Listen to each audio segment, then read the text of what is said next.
Mi chiamo Luca Taddio, insegno estetica presso l'Università di Udine. Qui in questi ultimi 12 anni abbiamo realizzato oltre 800 incontri, una media di 70 incontri l'anno grazie al Festival Mimesis e al premio Udine Filosofia. Qui è nato anche il primo master in filosofia del digitale e a partire da questa esperienza abbiamo dato vita al corso di laurea in filosofia e trasformazione digitale. Non è soltanto un percorso di istruzione universitaria, è una vera e propria scommessa, un progetto culturale che l'Università di Udine, fra le prime, se non la prima in Italia in realtà, ha cercato di portare avanti. La scommessa qual è? Vedere quello che è un cambiamento epocale. La nostra epoca si trasforma, non è più quella di 20, 30, 40 anni fa, è qualcosa di diverso. A cambiare è la trasformazione digitale, iniziata già da qualche decennio, ma che oggi sta portando la sua accelerazione vera e propria. Cosa cambia? Cambia il modo di rapportarsi agli altri, a noi stessi, la società. Il digitale cambia, trasforma, non ci sono più centri ma solo periferie. Una rete in cui ci si muove e in cui si cerca di capire da che parte andare. Il corso in filosofia e trasformazione digitale a Udine offre una solida formazione filosofica con un innesto riguardante le nuove tecnologie digitali. Non si tratta di rendere i filosofi ingegneri, ma di rendere i filosofi consapevoli del mondo nel quale si calano e nel quale dovranno lavorare, pensare e riflettere. È un progetto interessante, è un progetto che consiglio, è un progetto utile per chi vuole vedere ed essere all'altezza delle trasformazioni del proprio presente. Bene, io visto che questo libro nel frattempo è diventato penultimo perché è uscito da Einaudi un libro che ha il titolo che non è provocatorio ma che vuole essere una proposta realistica, comunismo digitale, cercherò di parlare delle due cose che sono strettamente legate, perché la pelle è il tentativo di dire qual è la differenza tra l'intelligenza naturale e l'intelligenza artificiale, perché molto spesso nei discorsi pubblici e in particolare da parte degli impresari dell'intelligenza artificiale ricorre il discorso allarmistico, terroristico, perché la paura fa sempre più effetto che non invece la speranza o altro, che l'intelligenza artificiale diventerà più forte dell'intelligenza naturale, frase che per inciso non ha alcun senso, nel senso che io conosco moltissime persone che sono meno intelligenti di un orologio e questo già da tantissimo tempo, quindi che cosa si intende in generale per dire che l'intelligenza artificiale supererà? In che cosa? Come? Come capacità di calcolo è evidente che già un pezzo di carta e una matita superavano l'intelligenza naturale da secoli, quindi questa è una frase che non ha senso, che però entra all'interno di un discorso promozionale. Un altro discorso molto presente è che l'intelligenza naturale e artificiale prenderà il potere e anzi, e questa è una cosa che si sente continuamente, che noi siamo schiavi della tecnica. Questo è un discorso molto presente, dice la tecnica ci fa fare quello che vuole. E sarebbe interessante ricostruire la genealogia di questo discorso, perché noi sappiamo che adesso per esempio c'è un filosofo tedesco-coreano, Byung-Chul Han, che ripete sempre questa cosa che la tecnica ci fa, eccetera. Sarebbe interessante anche capire se è Byung-Chul Han o l'intelligenza artificiale che scrive i libri di Byung-Chul Han, perché sono sempre uguali. Secondo me, facendo un buon, addestrando un computer, si potrebbe fare ancora più libri di Byung-Chul Han di quanto non ne faccia. Comunque ripete continuamente che abbiamo perso tutto, abbiamo perso l'iniziativa, abbiamo perso la libertà, abbiamo perso questo, sempre con il presupposto che prima ci fosse, cioè che non è detto che ci fosse.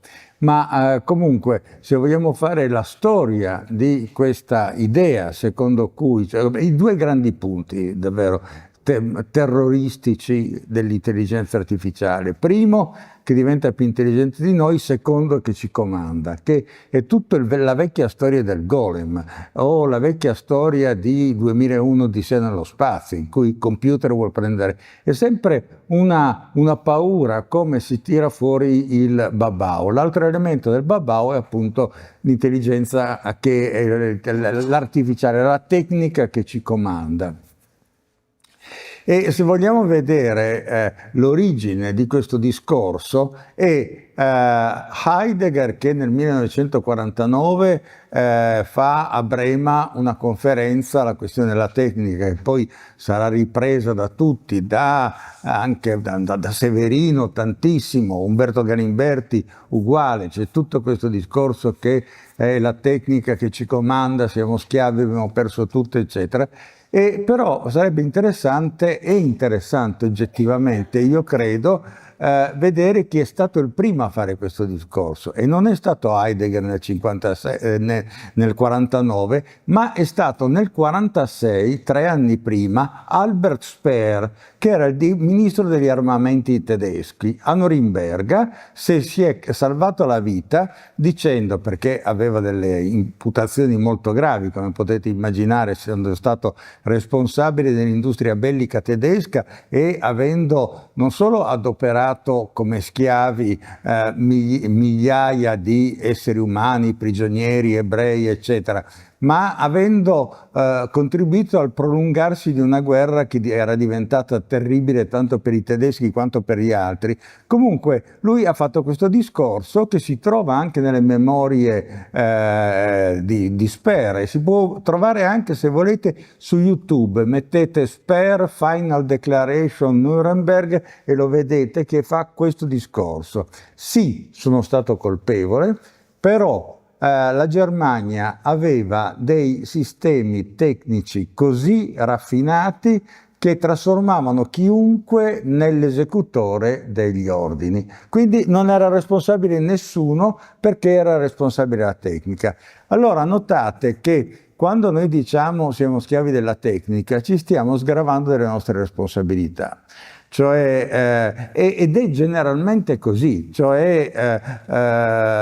non ho fatto questo perché in realtà, sapete il grande esempio di quando la decisione umana ha potuto evitare delle grandi delle grandi catastrofi, il caso avvenuto effettivamente alcuni anni fa di un ufficiale russo che a un certo punto vede sullo schermo del suo computer dei razzi che partono dagli Stati Uniti. Allora il suo ordine era di mandare immediatamente dei razzi, ha ragionato un momento, ha pensato: ma gli americani, se ci vogliono attaccare, non fanno partire i razzi dagli Stati Uniti, la fanno partire dall'Europa, dove ce li hanno ugualmente. E questo ha evitato una situazione terribile. In effetti si diventa schiavi della tecnica volendolo, quando per esempio, sono dei problemi molto pratici, degli strumenti diagnostici dicono al medico che una persona ha una certa cosa, il medico non è convinto di questa diagnosi, però deve prendersi la responsabilità di parlare contro l'intelligenza artificiale, e questo può essere un problema. Questo vale in qualunque professione in cui oramai c'è sempre un pezzo di intelligenza artificiale. Però la giustificazione che è stata l'intelligenza artificiale la causa di tutto questo è semplicemente uno scarico di coscienza. Quindi ricordiamoci, la prima frase, l'essere umano, l'intelligenza umana è superata dall'intelligenza artificiale, non ha senso, perché non è chiaro né cos'è l'intelligenza artificiale né cos'è l'intelligenza naturale. Però quello che noi sappiamo dell'intelligenza naturale è che sta dentro un corpo, e questo cambia tutto, perché il fatto di stare dentro un corpo è quello che ci conferisce volontà, bisogni, necessità, tutte cose che mancano completamente alla intelligenza artificiale. Cioè l'intelligenza artificiale può tranquillamente battere a scacchi o a quell'altro gioco, com'è? Il Go. AlphaGo, il più grande campione, però non sa di star giocando ad AlphaGo, non ha voglia di giocare ad AlphaGo, non è contento se vince, non è scontento se perde. Quindi in realtà dovremmo anche renderci conto di questo fatto, che quello che noi chiamiamo intelligenza artificiale e che consideriamo, quindi la mancanza di volontà e di vita, che sono le caratteristiche di un corpo vivente, è quello che fa la differenza totale rispetto tra l'intelligenza naturale e l'intelligenza artificiale. Poi l'altro punto sarebbe che noi dovremmo anche persuaderci che l'intelligenza artificiale non è qualcosa che è venuta giù dal cielo, non si capisce come, eccetera. Sapete che quando Alan Turing, nella metà degli anni 50, nella metà del secolo scorso, ha cominciato a pensare come fare una macchina che pensasse, eccetera, ci ha provato e non ci è riuscito. E oltretutto ci hanno provato e non ci sono riusciti tutti i tecnici e i filosofi, hanno discusso per 50 anni senza venire a capo di niente, senza creare questa intelligenza artificiale. Mi permetto di raccomandarvi un libro non mio, Filosofia e intelligenza artificiale, che era uscito da Einaudi qualche mese fa, che raccoglie un articolo di Alan Turing sui suoi progetti di fare una macchina che pensa, e una lunga postfazione storica del filosofo Diego Marconi, che è fatta molto bene, però da cui risulta che questi hanno discusso per 70 anni senza concludere niente. Uno quando la vede gli viene in mente questo passo di Leibniz in cui c'è Casaubon, che era un dotto del 600, a cui fanno vedere l'anfiteatro della Sorbona e gli dicono: in queste aule si è discusso per dei secoli. E lui chiede: e che cosa si è concluso? Ed è la stessa cosa che possiamo dire noi rispetto ai ragionamenti filosofici intorno all'intelligenza artificiale. Poi di colpo salta fuori l'intelligenza artificiale. In realtà, se uno guardava a come stavano le cose, questa intelligenza artificiale c'era già sotto altri nomi, solo che lo si usava di meno. Per esempio, progressivamente abbiamo assistito al fenomeno per cui le macchine di traduzione sono diventate sempre più accurate, puoi tradurre molto bene da una lingua all'altra. E questo non perché si fosse riusciti a trovare una specie di logica generale per cui ogni lingua può essere tradotta in un'altra lingua, non si capiva proprio niente di queste lingue, ma semplicemente perché si erano accumulati nel web così tanti materiali di ogni lingua possibile che attraverso dei potenti computer che lavorano su basi probabilistiche si erano approntati dei sistemi di traduzione efficaci. Fra l'altro con grande scorno degli studenti liceali, perché la macchina di traduzione non funziona col greco e col latino. Per quale motivo? Banalmente perché il corpus del greco e del latino è troppo ristretto per poter dar luogo a queste operazioni statistiche che funzionano su qualunque altra lingua. Dunque, questo era già intelligenza artificiale, solo che non lo si chiamava. Se vi ricordate, fino a 3 anni fa si è parlato tantissimo di Meta, per 2 anni almeno si è parlato di Meta, che era quindi bisogna anche rendersi conto che in fondo siamo soggetti a delle ondate spinte da interessi commerciali, per cui ci vengono progressivamente fornite delle cose grazie infinite che appaiono. Questa è la differenza fra me e un computer. Al computer l'acqua non fa bene perché si rovina tutto, mentre ai professori fa bene perché... Comunque tutta questa storia di Meta, che poi dobbiamo ricordare le riuscite ma anche i fallimenti. Meta è stato sostanzialmente un fallimento, però quello che prometteva Meta, cioè di poter entrare in un ambiente immersivo in cui potevi toccare Saturno e avere la sensazione di essere su Saturno, eccetera, tu personalmente entravi lì dentro e toccavi Saturno, non so che gusto ci sia, però intanto toccando Saturno ed entrando lì dentro rilasciavi una marea di dati che arricchiva il proprietario di Meta molto più delle informazioni che tu ricevevi, così come se ci fate caso quando Musk vende una Tesla in realtà vende due oggetti, l'automobile che già ci guadagna qualcosa, più l'automobile raccoglie così tanti dati, essendo così tanto informatizzata, che lui può avere informazioni sulla viabilità, sui comportamenti, sulle cose enormi e sono sue proprietarie. Fra l'altro c'è scritto nel contratto che vanno a lui. Calcolando che poi, almeno per la mia esperienza, moltissime Tesla sono dei taxi, questo significa, un taxi immaginate quanto viaggia, questo significa che uno raccoglie una enormità di cose. Quindi secondo me è a questo che deve andare la nostra attenzione, piuttosto che alle varie immagini del golem, oppure poi toccare Saturno o cose di questo genere.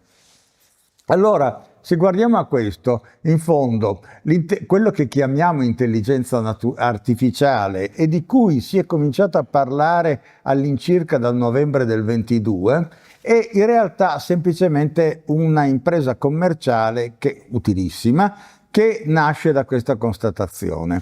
Abbiamo oramai accumulato da 20 anni un gigantesco materiale di dati, e questo banalmente perché la caratteristica del digitale rispetto all'analogico è che nel digitale la registrazione è automatica e ubiqua, cioè tutto ciò che entra in contatto con il digitale viene registrato, quindi produce dati e produce documenti. Abbiamo così tante cose scritte che vagano in questo mondo invisibile però estremamente efficace che è il web, poi invisibile fino a un certo punto perché sappiamo che le macchine che alimentano il web sono dei grandi generatori di energia che richiedono moltissima acqua, comunque nella sua manifestazione. Vedi che ti sbagliavi, anche i computer necessitano di acqua. Non so Sì, è vero, sì. Anche loro hanno bisogno di acqua, quindi mi correggo. Le macchine che fanno i computer, comunque è vero, confesso il mio errore. No, lo so perché, per esempio, mi è capitato di essere in un posto, Querétaro in Messico, 2 giorni fa, che ha una doppia caratterizzazione. La prima è che è lì che è stato ucciso Massimiliano d'Asburgo quando c'è stato quel tentativo di fare un impero asburgico sostenuto dai francesi, e c'è una piccola cappella per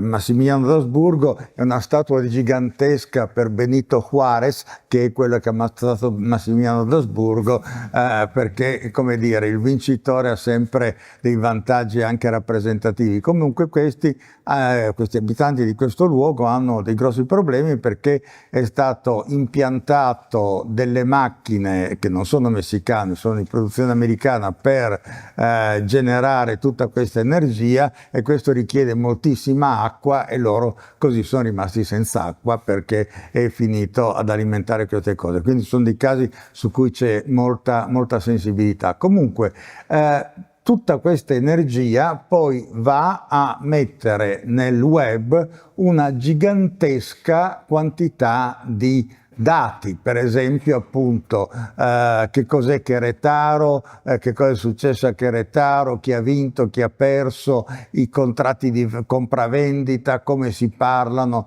certe lingue, insomma come la biblioteca di Babele di Borges, se volete. Allora, però questi dati stando lì non servono assolutamente a niente. Cioè, cosa ci fai? Allora, che cosa fai? ti inventi dei computer e degli algoritmi che riescano a trasformare questi dati in risposte a delle domande. E a questo punto diventa un business gigantesco, perché tu fai una domanda, ti arriva la risposta, cominci a dialogare con lui, lo usi per fare delle tesi, lo usi per fare dei romanzi, lo usi per scrivere i libri di Byung-Chul Han, lo usi per scrivere dei saggi accademici, cioè diventa oggettivamente un problema adesso, perché per esempio i progetti di ricerca sono scritti dall'intelligenza artificiale e letti dall'intelligenza artificiale, cioè chi lo scrive mette i dati e poi lascia che l'intelligenza artificiale scriva perché riesce ad avere quella struttura sincopata dei progetti di ricerca. Poi arriva al revisore il progetto di ricerca, non è che lo legga, lo dà all'intelligenza artificiale e se lo fa leggere. Quindi se fai un progetto di ricerca, prima fallo leggere all'intelligenza artificiale, così capirai l'impressione che ne avrà il revisore. E pensare questo? No, è semplicemente manovrare dei dati e dei testi secondo dei bisogni che sono esclusivamente umani, perché non ci sarà mai un'intelligenza artificiale che viene a fare una domanda a un umano, sono sempre gli umani che vanno a fare delle domande all'intelligenza artificiale. Economicamente questo che cosa ha significato? Che montagne di dati che lì per lì non servivano a niente hanno trovato valore. Cioè si è riuscita a valorizzare questa enorme biblioteca che era dispersa, abbandonata, eccetera. Quindi bisogna, secondo me, una volta che si è capito, e penso che sia abbastanza facile da capire, che c'è una differenza essenziale fra l'intelligenza artificiale e l'intelligenza naturale. Diciamo che c'è la differenza che c'è fra il bibliotecario e la biblioteca. Sono due cose completamente differenti, nel senso che il bibliotecario ha un'età, ha un sesso, ha forse una famiglia, ha degli interessi, ha dei bisogni, gli viene fame, si stufa, tossisce perché c'è polvere dentro la biblioteca, tutto questo, e i libri che stanno lì e che aspettano soltanto che ci sia un bibliotecario o un utente che li tira fuori. Questa è la differenza, quindi dire ci sarà un'intelligenza artificiale più forte dell'intelligenza naturale non vuol dire niente, perché in un senso è ovvio che i contenuti che ci sono dentro una biblioteca, il sapere totale di una biblioteca è superiore al sapere del bibliotecario. Solo che c'è il problema che la biblioteca non sa di sapere e da sola non può fare assolutamente niente. Quindi bisogna liberarsi da questo. Bisogna invece, secondo me, e qui passo rapidamente, io non ho un orologio e quindi non so se... Tengo io. Ecco. Anche perché ci devi dire perché la pelle e cos'è il comunismo digitale. Ah, sì, certo. Certo, sì, dunque. Allora, perché la pelle? L'ho chiamato la pelle per due motivi. Il primo è perché pensavo al libro di Curzio Malaparte che ha lo stesso titolo e mi sembrava, ripensandoci, che la differenza fra l'intelligenza naturale e l'intelligenza artificiale fosse più o meno la differenza che in quel libro c'è fra i napoletani e i soldati americani, dove i napoletani rappresentavano l'intelligenza naturale con tutti i bisogni, le cose giuste e sbagliate che si fanno, e gli altri rappresentavano invece l'intelligenza artificiale perché erano tutti regolati, perfettini, eccetera, eccetera, eccetera. Ma ovviamente erano anche loro portatori di intelligenza naturale, tant'è vero che ci sono tante discussioni tra Malaparte e questi qua dentro al libro. L'altro invece era dire, appunto, cos'è che basicamente ci differenzia da un computer, vistosamente ci differenzia da un computer.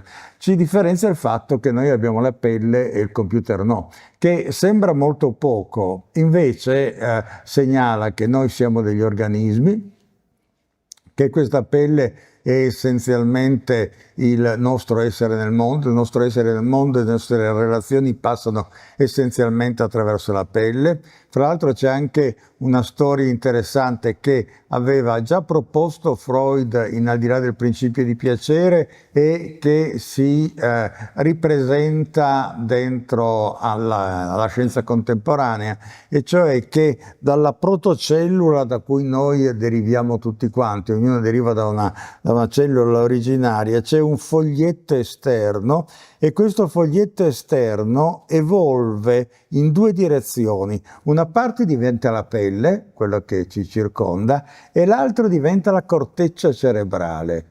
E questo è interessante perché sembra che da una parte abbiamo il senso più basso, la cosa più triviale, la pelle, cioè e la parte invece del cervello che elabora i pensieri più alti hanno la stessa direzione. Ma se ci pensiamo non è sorprendente, perché tutti e due questi organi, se possiamo chiamare organo la pelle, sono diretti verso l'esterno. Pensate se invece si fosse voluto così, da quella pelle originale, se fosse voluto invece lo stomaco. Lo stomaco è rivolto tutto verso l'interno, non è che guardi verso l'esterno. Lo stomaco è interessato a quello che succede dentro di lui, mentre noi non sappiamo niente di quello che succede dentro al cervello. Addirittura non ha nemmeno dei sensori per il dolore, possiamo tagliarlo senza saperlo, però è orientato verso l'esterno. E che ci sia un rapporto tra il pensiero e la pelle è anche proprio qualcosa che entra nel discorso comune. A pelle mi pare che, oppure ci sono sentimenti che si manifestano attraverso la pelle d'oca, rossore, eccetera. È chiaro che la pelle è una manifestazione molto importante di quello che sta dentro, e così anche i sensi hanno questa caratteristica, se ci riflettiamo, un breve excursus linguistico, di essere sempre raddoppiati. Cioè, in fondo alla pelle che cos'è? La pelle, se vogliamo, è la sede del tatto. Il tatto è dentro la pelle. Il tatto è il più basso dei sensi, secondo i filosofi, è la cosa più triviale. Aristotele dice che serve solo all'animale per evitare di morire, perché se no urta contro qualcosa, finisce nel fuoco e muore così. Invece c'è il tatto che lo salva, se non ha nessun altro organo. Ma se ci pensiamo, tatto è contemporaneamente la quintessenza delle abilità sociali. Una persona dotata di tatto è una persona che conosce perfettamente tutte le regole sociali e sa come comportarsi. E questo vale anche per tutti gli altri sensi. Avere occhio non significa soltanto vedere, ma saper riconoscere. Avere orecchio è la stessa cosa per la musica. Avere fiuto è la stessa cosa. Avere gusto. Quindi che ci sia questo raddoppiamento tra funzioni che sono poste nella pelle, perché pelle è anche quello che sta intorno all'orecchio, pelle è anche quello che chiude i nostri occhi, pelle è ciò di cui è fatta la nostra lingua, e insieme questa forma di raddoppiamento. E questa forma di raddoppiamento è tipica soltanto degli animali, degli organismi. Ci si chiede allora in che senso noi saremmo migliori degli animali non umani, perché in fondo la pelle ce l'hanno anche gli animali, e la risposta è che noi, diversamente da loro, siamo sistematicamente connessi con apparati tecnici. Per inciso, questo dimostra che non c'è niente di innaturale nell'intelligenza artificiale. Noi eravamo destinati sin dall'inizio all'intelligenza artificiale, e questo inizio qual è stato? È stato il momento in cui un proto-umano ha preso un bastone. Prima ancora che rompere le cose con la pietra, perché sì, il primo strumento è il bastone. lo racconta la storia di Edipo, per cui appunto qual è quell'animale che la mattina cammina con 2 zampe, poi a 4 zampe, poi a 2 alla fine con 3. È l'uomo, e questo cosa significa? Che dentro la definizione dell'umano c'è l'uso di un apparato tecnico, da vecchio usi un bastone, e questo segnala come dirigersi verso la tecnica sia la cosa più naturale che c'è nell'umano, invece che pensare che sia la cosa più innaturale. Quindi tutti questi discorsi, secondo me, sulla tecnica come imposizione, come male, come qualcosa che altera la natura, sono tutti dei discorsi che nascondono invece un problema politico che deve essere portato alla luce. E su questo brevemente vorrei, comunismo digitale, brevemente vorrei intrattenervi, che ora si è fatto, scusatemi. No. Abbiamo ancora 10 minuti e poi diamo la parola al pubblico per le domande. Benissimo, perfetto. Tutti questi discorsi sono dei discorsi che si fanno, che si leggono, che si discute in continuazione, eccetera, ma il vero problema è un altro. Guardiamo a una situazione geopolitica. Ci sono 2 imperi, uno calante e uno crescente. Questi imperi si chiamano Stati Uniti e Cina. Questi imperi hanno una caratteristica fondamentale che manca a tutto il resto del mondo, cioè sanno usare i dati, possono usare i dati, mentre il resto del mondo produce dati soltanto. Perché tutti noi in qualunque momento produciamo dei dati, guardando il telefonino, usando dei telefoni con i sensori che sono messi da tutte le parti, usando delle automobili che non necessariamente sono la Tesla, in qualunque momento noi siamo dei produttori di dati. Però a usare e a capitalizzare questi dati in questo momento sono soltanto 2 grandi imperi. Per inciso, ho detto un impero calante e un impero crescente perché è facile prevedere che la Cina supererà gli Stati Uniti in questa battaglia per un motivo banale, che gli Stati Uniti hanno un sistema liberale nell'uso delle piattaforme, cioè usano le piattaforme per raccogliere i dati interessano soltanto per vendere, non interessano affatto per conoscere le persone, poi chi ha la piattaforma vende le cose, si prende i dati e diventa ipermilionario, si sposa a Venezia, fa quello che vuole, licenzia i dipendenti, oltretutto dopo essersi sposata a Venezia, licenzia 25.000 dipendenti perché tanto con l'automazione di quelli lì non ne aveva più bisogno e quindi fa tutte queste cose. Tanto, però non è che vada a inquisire nella vita delle persone e quindi è un sistema puramente liberale. In Cina invece c'è un sistema bolscevista. Oltretutto la cosa sorprendente è che tutti i libri che sono dedicati alla condanna del capitale digitale, per esempio nel 19 era uscito un libro di una studiosa americana, Shoshana Zuboff, intitolato Il capitalismo della sorveglianza, che era sorprendente perché parlava soltanto degli Stati Uniti e non prendeva in conto la Cina, che sono 1,5 miliardi di persone, tra l'altro governate con un sistema bolscevico efficace, perché noi pensiamo che il comunismo sia morto soltanto perché è morto un certo comunismo che non funzionava e ci siamo messi in testa che il comunismo non può funzionare. Invece, per esempio, in Cina funziona e l'ha trasformata nella più grande potenza, nella potenza crescente del nostro secolo. Com'è possibile questo? Beh, c'è 1 milione di persone che governano 1,5 miliardi di persone. Questo 1 milione di persone è competente e dedicato al suo lavoro, non può permettersi ambizioni personali perché sennò viene ucciso, peggio non ci sarà mai un impresario come Musk che litiga con Xi Jinping, mai visto, solo scompaiono e chissà dove finiscono. Quindi tutto questo viene perfettamente governato. Tutti tutti i dati che vengono raccolti vengono centralizzati e poi capitalizzati e ridistribuiti, per cui non troverete mai un mendicante cinese, non troverete mai il tipo di elettorato che ha eletto Trump, poveri bianchi arrabbiati contro il mondo, eccetera. No, sono tutti lì. Basta dire il simbolo di questo è il fatto che io ho visto a Nanjing c'è un gigantesco pavone di mirto alto, non so, 15 metri, la cui manutenzione richiede 25 giardinieri.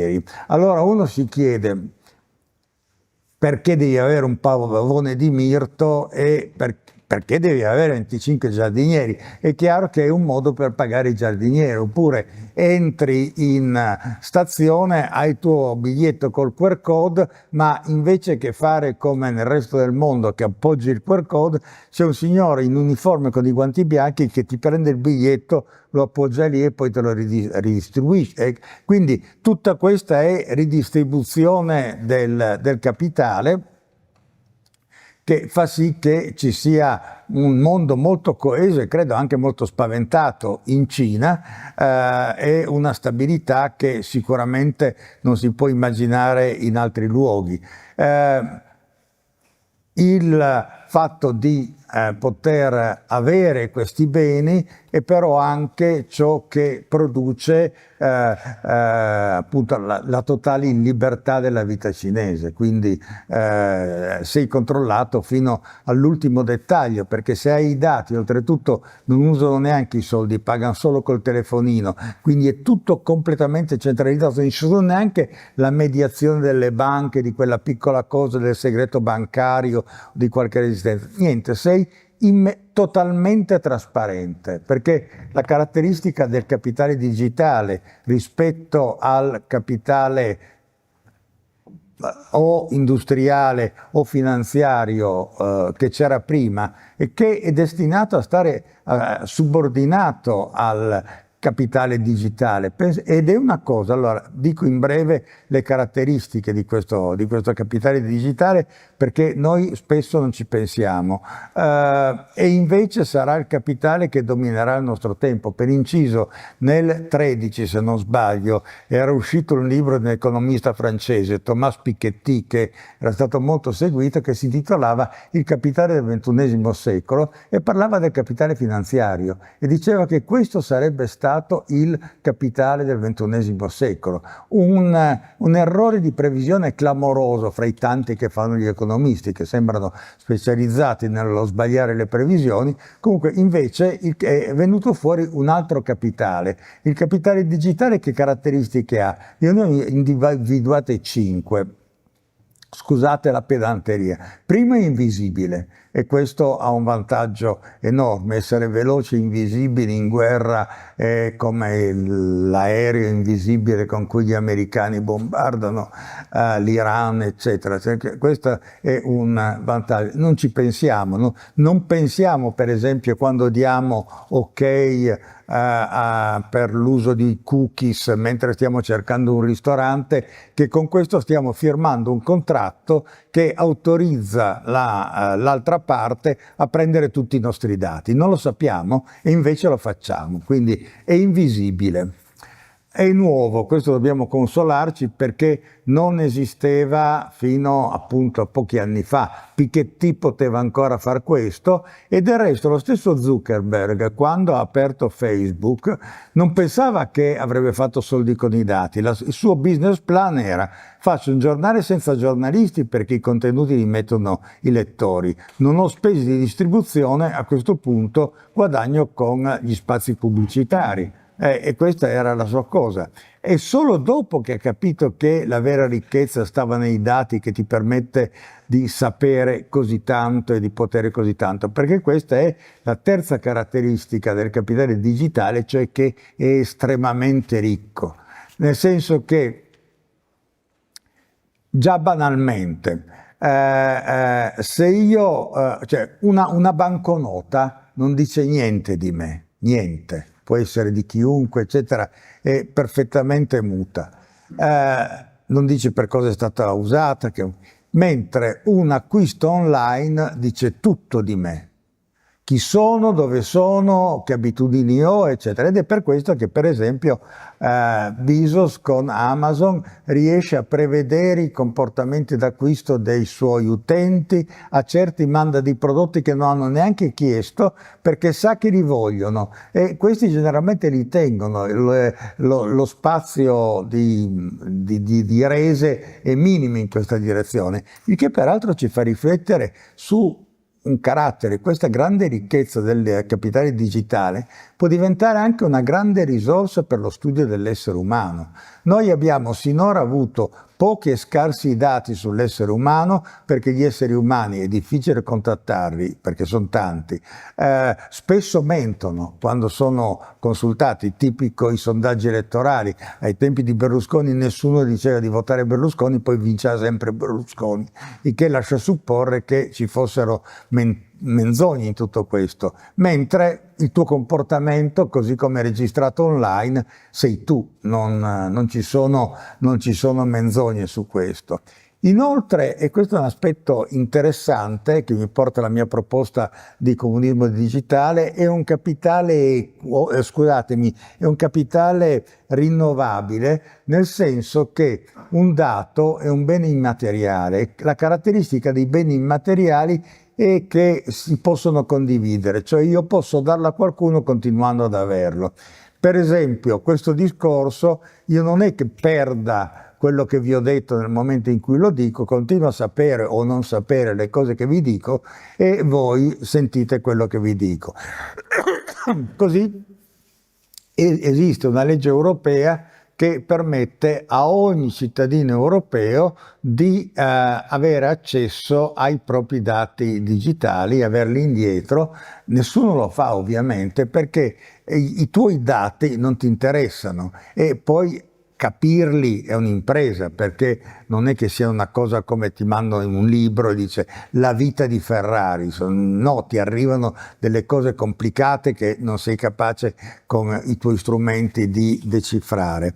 Però possono essere presi, e questo è importante perché, appunto, ripensando al povero Massimiliano a Cheretaro, il fatto è che puoi fare una rivoluzione senza spargimento di sangue, perché a noi sembra sempre, almeno a noi, tradizionalmente sembra sempre molto bella la parola rivoluzione, però c'è un problema, e cioè che dentro le rivoluzioni per forza devi spargere sangue, perché devi prendere cose a delle persone che non te le vogliono dare, e questo è la sorte di tutte le rivoluzioni. Oltretutto poi non si capisce neanche bene se valeva la pena di prendere questa roba e ammazzare queste persone, quindi diventa tutto molto, molto complicato. Invece in questo caso tu prendi i dati a Bezos o a Zuckerberg, loro non possono dirti niente, perché i dati devono darteli. Fra l'altro sono contenti di darti i dati, perché altrimenti tu dici ti tasso,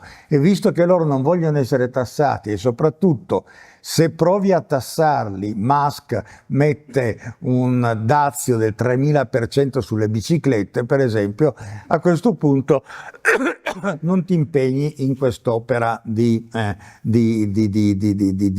tassazione delle plusvalenze del web.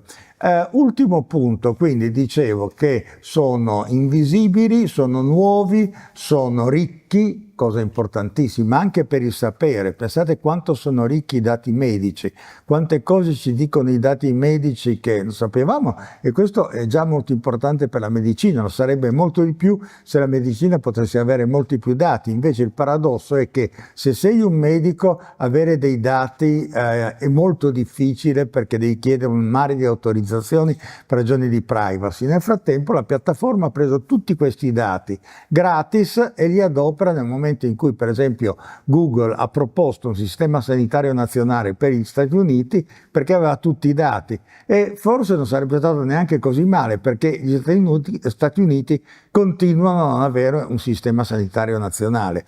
Poi c'è il fatto che è equo, e questo è necessario per una rivoluzione senza spargimento di sangue, e un ultimo punto, scusatemi, è rinnovabile, e un ultimo punto, era quello che volevo dire, che è equo, in questo senso che a produrre dati sono capaci tutti, chiunque è capace di produrre dati. E questo è decisivo perché l'umanità non è composta soltanto da persone belle e intelligenti, è composta anche da gente brutta, da gente cattiva, da gente stupida, da imbecilli puri e semplici, eccetera.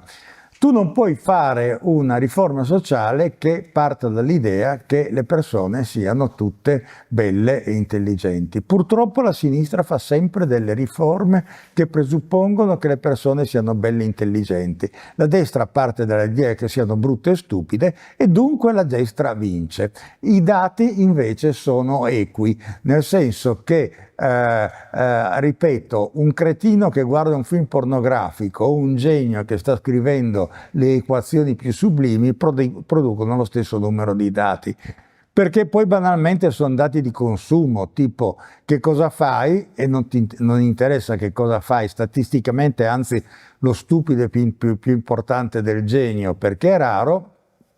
Basta che tu faccia. E questa sarebbe la realizzazione del principio così difficile da realizzare, da ciascuno secondo le proprie capacità, a ciascuno secondo i suoi bisogni. Perché il primo lato è facilissimo da realizzare, è il liberismo. Tu hai delle capacità, eserciti queste capacità nel mondo e trai vantaggio dalle tue capacità. Quindi non è anche un auspicio, è una constatazione di quello che avviene. Invece a ognuno secondo i suoi bisogni diventa veramente problematico, perché i bisogni sono infiniti, sono numerosi e sono insaziabili. E poi perché dovresti dargli delle cose secondo i bisogni? Invece la grande trasformazione del digitale è questo, e cioè che la produzione non è più importante perché è crescentemente automatizzata, appunto. Perché hanno licenziato quei 25.000 di Amazon? Perché c'erano delle macchine che facevano lo stesso senza lamentarsi, senza stancarsi infaticabilmente. Quindi dobbiamo immaginare che la quantità di cose prodotte saranno sempre più importanti e significativi, quindi l'essere dei produttori diventa secondario, ed è la produzione che si esercita l'abilità. I più anziani tra i presenti, quelli come me, si ricorderanno quella paradossale moneta da 50 lire dove c'era un uomo nudo che porgeva le terga alla nazione dando delle martellate non si sa dove, e questo era il simbolo della produzione, del lavoro, perché questo era il valore. Cioè, adesso tutto quel lavoro lì lo fanno le macchine, quindi quello non si mette più nudo, non c'è più tutto sto rischio, ma non c'è neanche più bisogno di lui come produttore, che si vesta e che vada a fare cosa? A consumare, si prenda una Coca-Cola, vada a guardare un film. La verità è che chi diventa importante in questo sistema sono i consumatori, perché sono gli unici che non possono essere surrogati. Cioè io posso fare una macchina per produrre pizza, una macchina per distribuire pizza, ma non una macchina per mangiare pizza. Tutto il sistema regge sul fatto che ci siano dei bisogni. Ora, questi bisogni sono precisamente quelli che alimentano il web.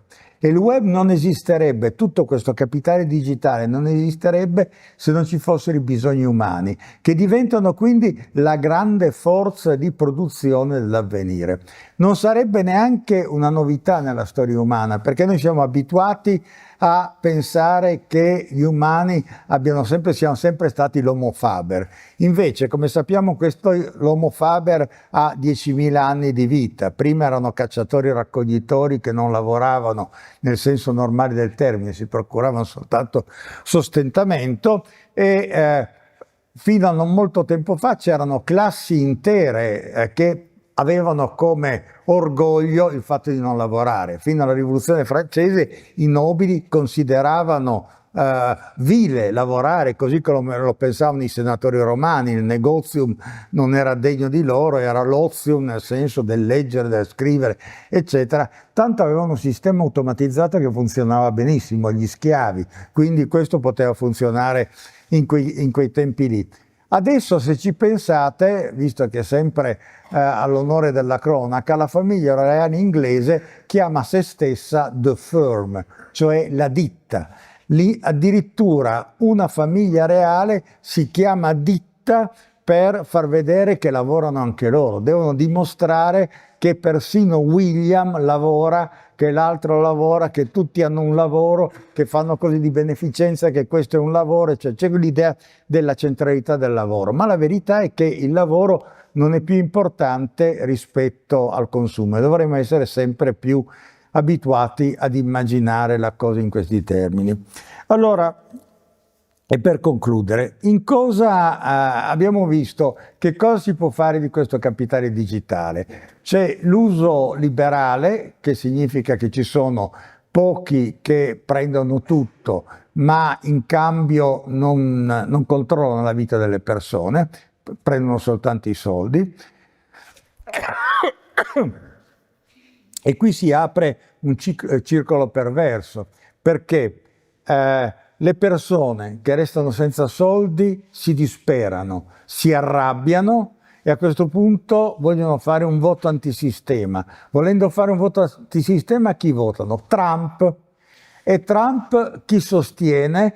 Esattamente quelli che hanno preso i soldi. E questo è da chi è sostenuto e chi sostiene, e questo è il circolo perfetto che si crea.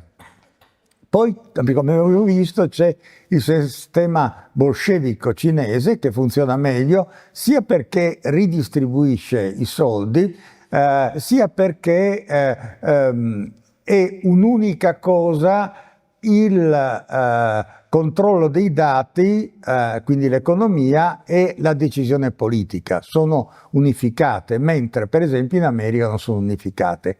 È vero che Trump ha proposto recentemente un controllo statale delle piattaforme, il che significa, se ciò si realizzasse, sarebbe la dittatura. E oltretutto una dittatura paradossale, perché almeno in Cina c'è la dittatura ma ridistribuiscono gli utili, mentre in America c'è la dittatura e non si ridistribuiscono gli utili. Allora, che cosa fare? Finisco proprio con un esempio pratico, così capiamo di cosa si parla. Purtroppo in questo ambito il vantaggio della rivoluzione è che ci sono delle immagini epiche, tipo la presa del Palazzo d'Inverno, la decapitazione di Luigi XVI, Che Guevara, tutte queste cose qua, inni, canzoni, festeggiamenti, eccetera, eccetera, eccetera. Invece io, per parlarvi di comunismo digitale e fare un esempio, sono costretto a parlarvi di pensioni svizzere. Quindi pensate che umiliazione passare dalla presa del Palazzo d'Inverno alle pensioni svizzere inoltre. Però effettivamente è un lavoro che stiamo facendo a Torino in questo progetto sul welfare, cioè sul welfare digitale, che può essere un esempio, vi do un esempio di come può funzionare il comunismo digitale. Ogni sistema pensionistico ha due problemi. Il primo è che la gente vive troppo e quindi continua a ricevere la pensione molto di più di quanto non dovrebbe. Lo stesso problema che si pone per i matrimoni. Finché morte non vi separi, ovviamente supponeva una vita media molto inferiore. E dall'altra c'è il problema che la gente accede a un lavoro vero con contributi pensionistici molto tardi, verso i 40 anni. Quindi tu non arrivi mai, ormai il lavoro è diventato così raro, così scarso, che se vuoi trovare un lavoro che sia con tutte le cose, con tutte le pensioni, prelievi, eccetera, arrivi molto tardi, quindi arrivi poi alla pensione che non hai accumulato una quantità sufficiente di versamenti per avere una pensione decente. Da dove li tiri fuori i soldi per la differenza? Ovviamente non puoi tirarli fuori dalle tasse, però se tu chiedi a tutti gli affiliati della pensione di dare accesso, quella cosa che ognuno di noi ha come diritto, ai propri dati social, La pensione li prende, li anonimizza perché non gliene frega niente di questi e poi per esempio va a venderli in borsa. Questa cosa ha due risultati. Primo, permette di pagare le pensioni a quelli che non hanno pagato abbastanza, perché non hai soldi, però hai dati. Questo può valere anche per una banca. Puoi aprire un conto in banca se non hai soldi, dando dati invece che soldi, e questo ti permette un accesso alla dignità sociale che diversamente tu non avresti. Primo vantaggio quindi è che tu vai a risolvere dei problemi che altrimenti non potresti risolvere. Per inciso, significa anche che c'è moltissima gente che alla fine si trova a 65 anni senza aver dato nessun contributo.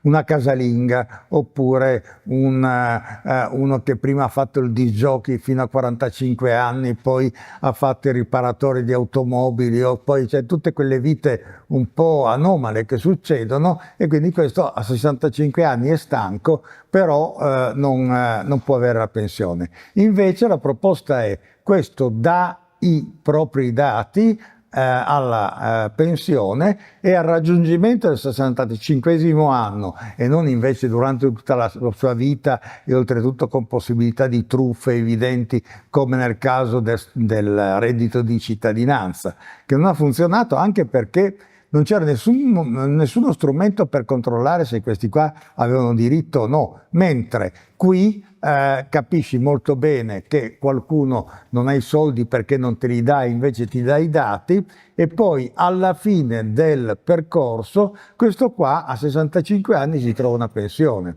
Anche questo, ripeto, non è eroico come comunismo, ma visto che anche l'età media dell'Europa è diminuita e aumentata enormemente, stiamo affrontando i problemi non della signora qua e dell'altra signora, e di tanti signori che sono presenti dentro a questa aula. E questo vale per una enormità di altre situazioni. Basta che ci sia un'istituzione. Dimenticavo, il secondo vantaggio importante è che se i dati vengono per esempio venduti in borsa, il segreto e il monopolio dei dati che caratterizza le piattaforme americane, le piattaforme cinesi, viene meno. I dati diventano una cosa che si compra e si vende come qualunque altra, mentre adesso non è così. Se uno dice io voglio comprare i dati, dove li vai a comprare? Vai da Bezos, sì, e chiedi dammi i dati, decide lui quanto valgono e te li dà se hai i soldi per pagarli, però non c'è un mercato che dica vale o non vale. Come risultato, complessivamente il valore dei dati si ridurrebbe, un po' come era successo negli anni 70, in cui l'Inghilterra sciaguratamente, perché aveva dei problemi di debito, cominciò a vendere le sue riserve auree.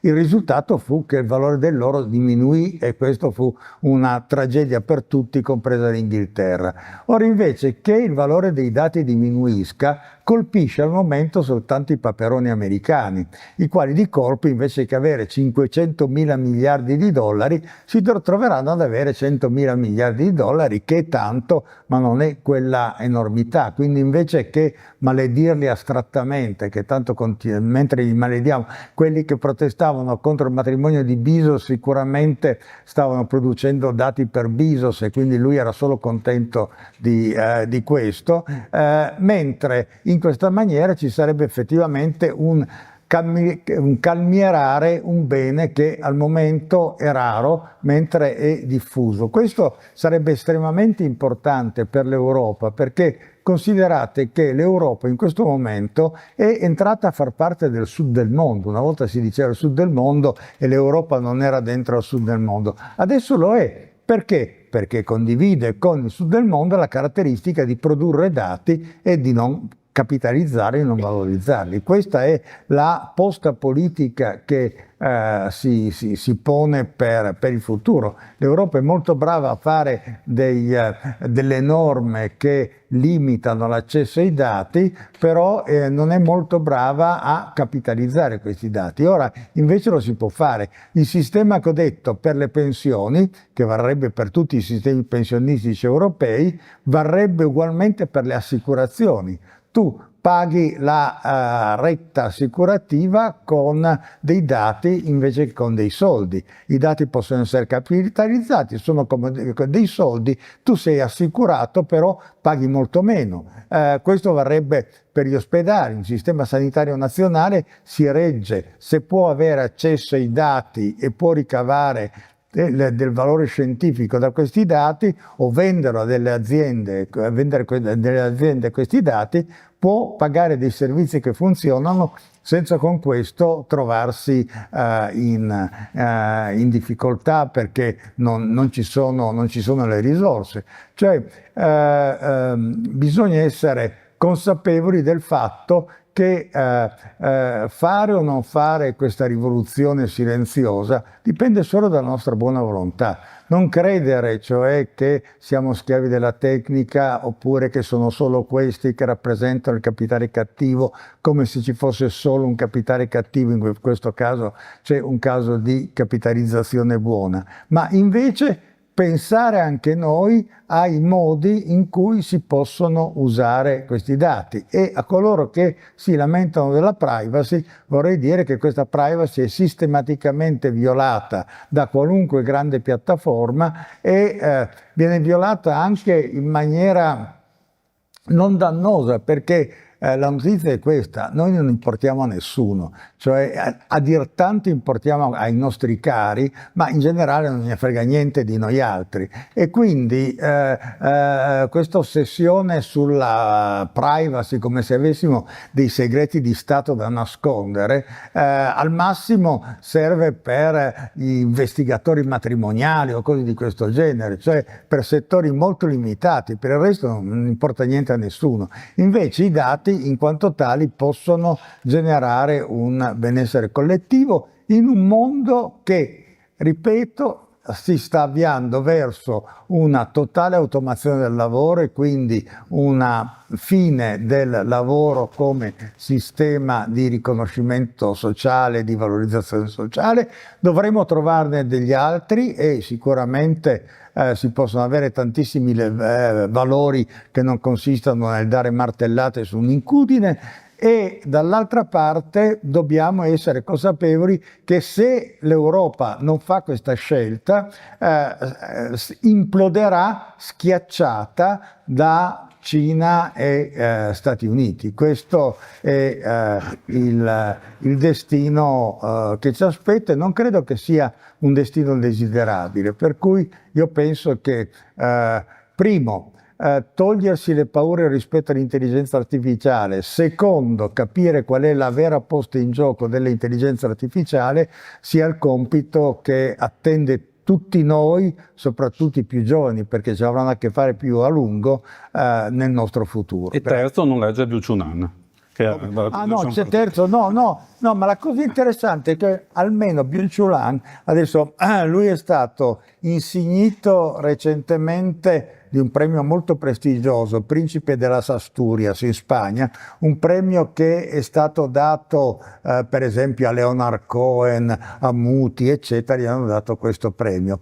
Ha fatto un'intervista a un giornale spagnolo in cui ha confessato candidamente che lui ha un grande palazzo a Berlino, che lui si alza a mezzogiorno perché non gliene frega niente di andare a convegni o festival come questo, perché tanto guadagna già abbastanza con le sue cose, ha spiegato tutto. Quindi in fondo ha descritto un'esistenza da consumatore, che è interessante. Spiego con questo ultimo perché siamo in un mondo, e vorrei concludere con questo, in cui si può produrre valore anche dormendo, basta attrezzarsi. C'è un albergo a Tokyo economico, sapete che gli alberghi economici in Giappone sono delle specie di loculi, entri dentro questo loculo, chiudi la porta e stai lì dentro. Ecco, questo albergo ha messo dei sensori che studiano l'attività cardiaca nel sonno, che sembra essere una cosa importante e significativa per i medici. Poi vendono questi dati che la gente ha prodotto dormendo, come Byung-Chul Han fino a mezzogiorno, vendono questi dati a degli istituti di ricerca a cui servono. Questi istituti danno dei soldi all'albergo, il quale può ridurre il costo dell'albergo per i clienti e quindi diventa concorrenziale rispetto agli altri alberghi perché costa di meno. Inoltre i clienti ricevono dopo una settimana un elettrocardiogramma aggiornato delle loro attività, quindi sono tutti contenti semplicemente adoperando in maniera intelligente i dati. Credo che si potrebbe fare di più invece che semplicemente spaventarsi del Moloch che ci porterà via tutto, ci comanderà, ci farà cose di ogni sorta.